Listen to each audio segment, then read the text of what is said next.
I landed in Santa Ana on Thursday morning and Kaylee picked me up. We went to this cool tattoo shop where she had to drop off a panel for her customer. We then went to the famous Nep Cafe and had delicious Vietnamese food there. After that, we went to Huntington Beach to walk around and ride bikes around the pier. It was so gorgeous and so nice to be at the beach. We got back to the crib and started setting up for the house for the birthday party for Saturday. Later, Brandon picked me up and we went to get some Korean food in Garden Grove. Had a quick sleepover with Casey, and then boom, the next day we went to some Vietnamese coffee shops to get some coffee to start our day. We went to another coffee shop where there were Vietnamese uncles everywhere, smoking inside, gambling, and playing games together. Then Casey, Kaylee, and Ziva and I went to Disneyland for the day. We got the lightning pass so we didn't have to wait for every single ride, and I could say it was well worth it. We caught a great sunset at the pier, and the weather was absolutely perfect. Immediately, we went to an Asian supermarket before the food court closed to grab some beef tongue for dinner. I also cut some katsu curry because why not? We were in OC and I was gonna eat. Then we got back home and immediately started drinking as we pre-gamed for the club. As you could tell by my face, I definitely was not ready for these shots. We got into the bottle service line for Time nightclub and got wristbands. We go into the nightclub and I'm shocked by the amount of Asian people there are that are my age. It's such a cool experience. We get a table for Anthony and Katie's birthday. There I meet my friend Vivian for the first time, and I also see T. It's a great time dancing and drinking with everyone.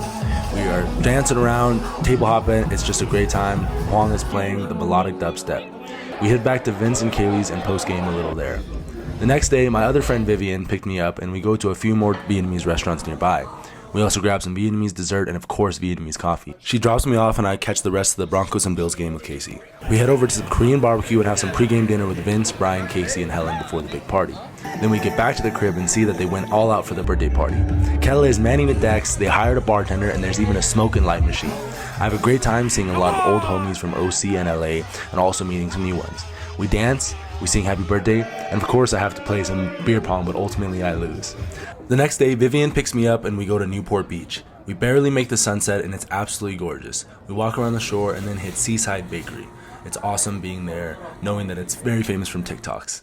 We then get some premium hand rolls nearby. Kevin calls me and then I call Becca. They live in LA, and when Vivian offers to drive me up there after dinner, I immediately know that I'm not going to get any sleep that night. Vivian takes me to Becca's place in West Hollywood, and Kevin and Casey come over and we hang out while Becca gets ready. We head over to BCD Tofu to get some dinner, and then we go to karaoke. Everyone invites a couple people over to karaoke, and soon we have a whole group singing till 4 a.m.